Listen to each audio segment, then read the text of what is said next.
and in the United States about what's happening. That's right. And the two horns like a lamb, the lamb is Jesus. The beast isn't Jesus, but he has two horns like a lamb in Revelation 13.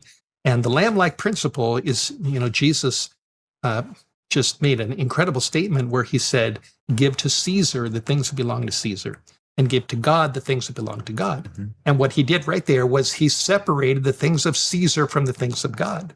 And when Jesus told his disciples to go to all the world and preach the gospel, he didn't tell them, go to all the world, unite with the government, and enforce Christianity through the state. He never said that. He said, my kingdom's not of this world. He taught a totally different method, the method of preaching the gospel through the power of the Holy Spirit. But Rome went the different direction and decided to enforce its will through the state. And that's what happened all throughout European history in England and in the colonies. And the First Amendment is really those two horns like a lamb slowly grew up and gave us our freedoms, our religious freedoms, our freedom of conscience. But eventually, those two horns are going to break down. It's going to speak like a dragon. The issue is worship, like you said, which is the first table of the law has to do with our relationship with God. The second table of the law has to do with our relation with one another. And it's the apparitions of the dead. It's the UFOs, the demons who are personating aliens.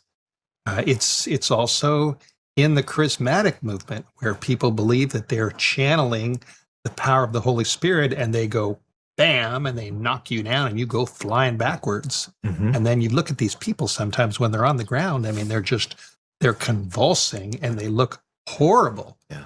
And you think, is that the Lord? No. Is that the Spirit of God? And in the Bible, God's people fall forward. They don't fall backwards. Explain that. Well, like Judas, when the mob came into the garden led by Judas to arrest Jesus, Jesus said something. He said, they said, we're looking for Jesus of Nazareth. And he said, I am he.